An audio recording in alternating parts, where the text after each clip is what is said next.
Hello, and welcome back. Right now I'll be reviewing Transformers the movie. Transformers the movie has a very special place near my heart.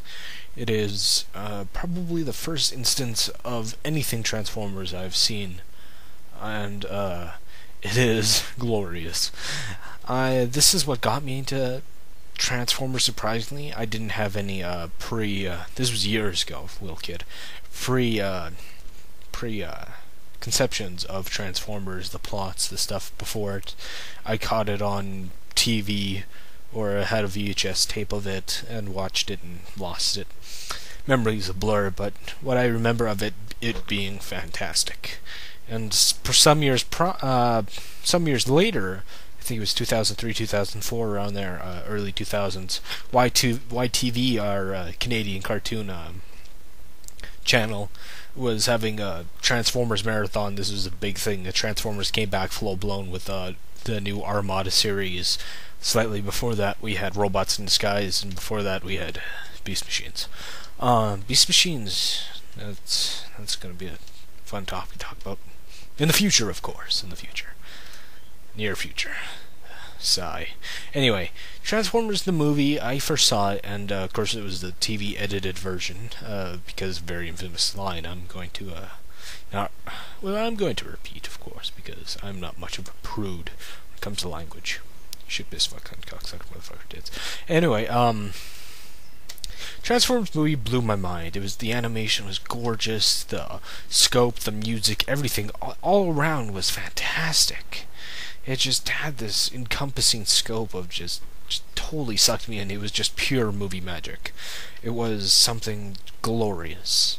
But after years of rewatching it and watching seasons 1 and 2 of Transformers prior, having some type of I have knowledge what I didn't have before, so I have some pre-established background on these characters, and so I have a better grasp of that. I'd rewatch it several times for this review because I love it so much. It's my favorite animated movie of all time.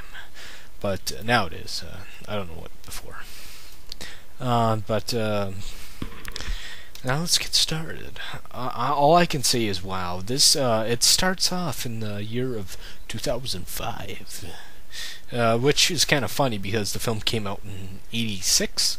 20 years in the future, but hey, I do like it where they kind of establish a year in a science fiction story, because they don't have to do the pussy way out like the Mega Man series does, like in the year 1990X or in the year 19XX, that whole pussy way out of, like, so we don't look stupid, we'll just, XX, I hate when they do that. And he also did that Fist of the North Star, but guess it was year 2000. But with Transformers, they outright say it. They give years, they give dates, they give times, which I like that. For being a geek, we like to sort things out in continuity and stuff like that, chronological order and whatnot. Back to the movie. The opening cinematic is first we see this glorious star upon Yuna. We see this monstrous planet, and it comes down and eats another planet. It was just fantastical. I'm not going to give any major plot point away, but we already know, and it's been established, Optimus Prime does die in the film. It becomes so infamous. Famous. I wouldn't say it's infamous, really. It was just a really ballsy move that director and writers did. Ron Furman, and who wrote on some other TV shows prior. This is his first time writing Transformers. He didn't do any previous episodes either, which I was sad. I would like to see if David Wise would do a thing on, or Donald F. Glut. The other previous writers that did some of the best episodes of Transformers. Excuse me, I'm about to take a drink here. That's a good water. But I wonder how the movie would turn out if David Wise did some of the writing, because overall the writing is solid. There's some funny bits, great lines. Of course, there are some character changes, not just in deaths, but overall, Grimlock's personality is totally changed. Not totally changed, but it's kind of flipped on its head in a different way in the TV show. In the TV show, he's just kind of a jerkish brute. Like all he says, I hate Optimus Prime. You should be leader. in here he's more of an affectionate, childlike type thing who's full of himself, which I do like. This movie really brought out the adorable side of Grimlock, which I do love. This movie and season 3 really made me in love with Grimlock. Season 3 is right after this, of course. Where was I? Oh yeah, Optimus Prime's death. How infamous this made. It affected the G.I. Joe movie where Duke is just put in a coma and not killed because there was such fan backlash. And a lot of people love this film. A lot of the old school G1ers who love season 1 and 2 are kind of split on this. Some love it, some have some contempt for it because of the falling of season 3 and changing the cast. The reason for this, a lot of critics or things just call it an overblown toy commercial. True, maybe, but it's a fantastic one. I don't care. If it's meant to sell toys, so what? Everything else in the 80s did that. Did they have Thundercat toys? Because I've never yeah, I think I might have seen a Thundercat toy. But anyway, what I want to get to the point here is that I don't care if it's going to sell me something, do it in a good way, you know. Do it masterfully and you know. When it's just, you know, it's not shoving it in my face like buy this toy, buy me. It's doing it way it's trying to tell a story and give it something to it, give it substance, which I really do enjoy. Which other Transformer films, I'll say, don't do that. They do it more blatantly. Mountain Dew, anybody? And where was I? What the fuck? I'm all over the place when I die. Optimus Prime's death, it just fucking tore me apart watching it now. But I'll get in that more greater detail. Right now I want to talk about the new introduction of characters like Hot Rod, which I do love, who's voiced by Judd Nelson from he played the punk guy in Breakfast Club, another great film from the 80s. I always feel like 80s films had more movie magic than the 90s and current day and stuff. It's because I think it's a synthesizer. Use of the synthesizer gives great fucking magic to film. Gives it this awe and just this... Or I'm just fucking crazy and I just love synthesizers. It's probably the reason why Linkin Park sucks now.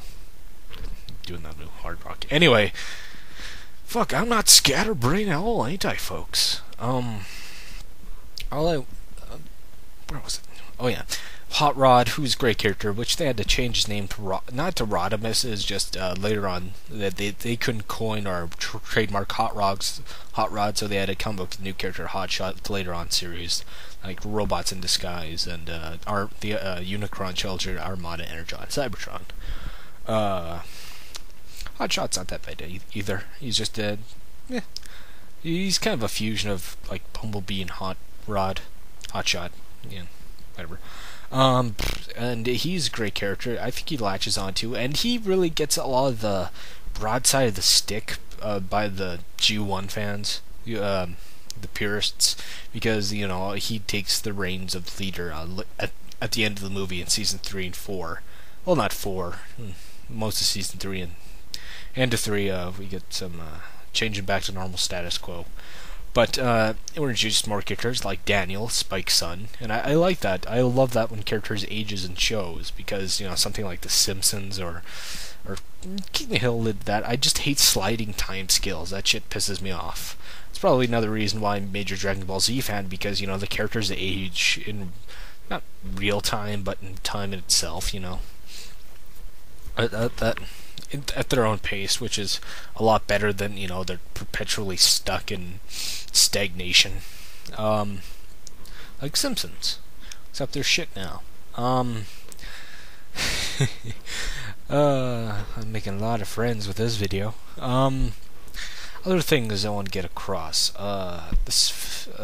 New other characters like Cup, who devises his new Ironhide, because Ironhide does die. A lot of the characters do die in here to, let's say, wipe away the old toys and bring in the new toys. Which is kind of harsh, because I fucking love Ironhide, Prowl, and Ratchet.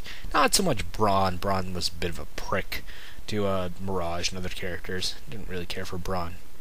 And some other characters I do love. Windcharger, never knew him that well. Wheeljack, fucking love Wheeljack. Wheeljack's my boy. I love Wheeljack. He's one of my favorites. Just that Brooklyn accent and that being a crackpot kind of garage scientist, not garage inventor, opposed to Ratchet and like Perceptor being like the guys who actually got a PhD in Ratchet and you know, him being a garage and figuring out things himself the hard way, which I kind of like that. I like him being a crackpot. Anyway, the other things I want to get on to is just, you know, the major just deaths is just magnitude, gives it more sense of realism. It got a lot more grittier and darker, and with the deaths, and you know, this pissed off a lot of people because character deaths, but I thought it was really ballsy and really gave gravity, and you cared about the characters more often, because having more pre-established relations with these characters watching season 1 and 2, it made the impact so much more powerful. What else am I thinking? I don't want to give everything away because I just love this movie. What else I say? The animation's fantastic. The fight scenes are fantastic. You can actually see what's going on, unlike other giant robot movies where you have to, you know, things are moving. I guess it's actiony, or they don't look like retarded bionicles in a hillbilly outsider, you know, art. The best way Spoon described it, looked like they're two piles of junks threw down a hill, and it looks like that. Junks. Speaking of junks, the Junkions are voiced by Eric Idle, who gets top billing, which I thought was hilarious. Of course, we got other great actors in here. Robert Stack. Me and my sister know him best from Unsolved Mysteries. And John Machina, I hope I'm saying that right. The Micro Machine guy plays Blur, and Blur gets a special place in my heart later on in the series.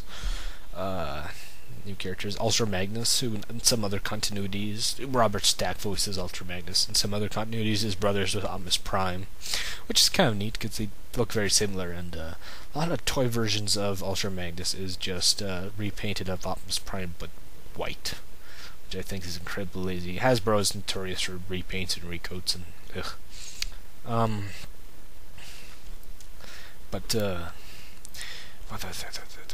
Unicron, who voiced by Orson Welles, the late Orson Welles, was his last film.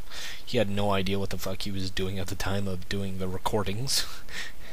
he thought it was toys fighting other toys. Partially true. But he just made such an impression with that voice of Unicron, just bone-chilling, just that oomph, that I am Unicron. Just that, it just had so much oomph to it, so much impact and gravitas that was just, fantastic. And of course, with Megatron, Frank Welker, he does almost everybody's voice in here, most of the smaller guys, but whatever. He also is replaced about 1/3 of the movie with Leonard Nimoy, as he is reformatted by Unicron into Galvatron, which is fantastic. Leonard Nimoy is fantastic as him.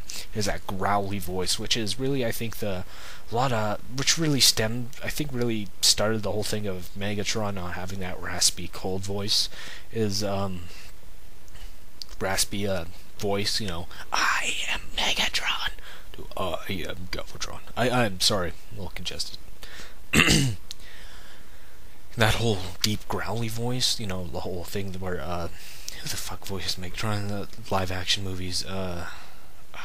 British guy played Mr. Smith in the Matrix movies. His name will come to me. He was in the Wolfman, the shitty Wolfman. You know what I mean? And you know, it started the whole gravelly deep voice. And, you know, Tom Kane picked up later on with the Armada series, which I think he did a fantastic job. Instead of being the other Megatron, Beast Wars was more theatrical than a regular Megatron, who's just cunning and manipulative. Well, all Megatrons are manipulative and cunning. Anyway, well, except Galvatron in Season 3. We'll get to that pile of fuck later on. That whole... I'll get my gripes to Season 3 and my kudos to Season 3. I like it. I'll get to it. I won't ramble on about now. It's about the movie. The movie, what else can I get? The score by Vincent DiCola is fantastic. It is just glorious. It just encompasses, it's you can say it's dated by today's standards with the hair metal type stuff with the music, but I just love it. It's awe inspiring. Me have stroke. It's awe inspiring, and it just encompasses the moment. It's fucking skin crawlingly good. I couldn't gush over this film more if I tried. I probably spoiled a lot of things, but I gotta say, get it. I have it on my computer. I also have the 2-back DVD, the 20-year special edition, where it comes two versions of the full screen and the letterbox or widescreen. Watch the full screen, because with the letterboxing they did some technical errors because it cuts off other things. It's very much an oxymoron what they did, and it's also edited. We all know that whole part where Spike says, "Oh shit, what are we going to do now?" It's just that I didn't think was bad at all. My sister walked in while me and my nephew were watching it, and she's like, "Did he just say shit?" I'm like, "Yes." Is it okay for him to watch? Like, you let him watch the fucking Bay movies, okay? Half the dialogue is profanity, unnecessarily profanity that has no meaning on the situation. You know, they say running down instead of the dialogue of Shia the buttfuck saying, no, shit, no, whoa, just, just the laziness of fucking writing or non-writing at all. That's bad. Improv is where there's good improv, but it's hard to find that. I'll get to those piles of atrocities later on down the road. I'm doing it more in a publication chronological order of where they come when they were published. After this, I watched season 3, and then whatever you call 4. Then Beast Wars, and Beast Machines, Robots in Disguise, the Unicron trilogy. Then what was that? The animated. Before that was the movie, then animated, then the other movie, then. Hope the first season of Prime is done by then. But that's about it. I absolutely love this movie. I fucking gush over it. It has its imperfections, but to me it will always have a special place in my heart for being my most favorite animated film of all time. I gush over it. I know a lot of people say Land Before Time or The Secret and NIMH are fantastic films. They are in their own right, but here it's something of so much goodness that I love is in there. And yeah, and till all are one, people. Till all are one.